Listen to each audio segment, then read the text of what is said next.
కష్టాల సమస్యలు చూసి బుద్ధుడు ఏం చేశాడంటే ఓ రాజవంశంలో పుట్టి ఆయన అందరిని చూసి ఈ కష్టాలు ఏంది, రోగాలు ఏంది, సమస్యలు ఏంది, ముసలితనం ఏంది, యవ్వనం ఏంది, వృద్ధాప్యం ఏంది, వీటన్నిటి మీద కూడా ఆయనకి ఒక ఆలోచన వచ్చేది.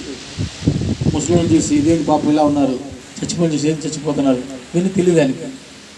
అలాంటి టైంలో ఆయన నాకు ఏం కావాలి అంటే ఇది ఎక్కడి నుంచి వస్తున్నారు, ఎక్కడికి వెళ్తున్నారు, చనిపోవడం పుట్టమైంది, మరి పుట్టినప్పుడు ఎంత ఉంటున్నారు, పెద్ద ఎంత అంటున్నారు, అన్ని డౌట్స్ డౌట్స్ డౌట్స్ ప్రతి డౌట్స్.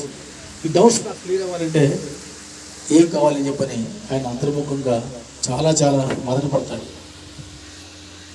అది చివరికి ఒక రాగి చెట్టు కింద కూర్చుంటే ఆయనకి జ్ఞానోదయం అయింది, కళ్ళు మూసుకుంటే ఏమైంది, మాట్లాడుకుంటే ఏమైంది, చూడుకుని ఉంటే వినుకుంటే ఏమైంది అని ఆయన రిసీవ్ చేసుకున్నాడు. ఆయన తినకుండా ఉంటే ఏమైంది, మనకి తింటే శక్తి వస్తుందా, మరి చూసే శక్తి వస్తుందా, మరి నిద్ర వస్తుంది, శక్తి సాయంత్రంగా తగ్గిపోతుంది, మళ్ళీ నిద్రపోతే శక్తి వస్తుంది అని ఎన్నో రకాల డౌట్స్, కొన్ని లక్షల కోట్ల డౌట్స్ ఉన్నాయి ఆయనకి.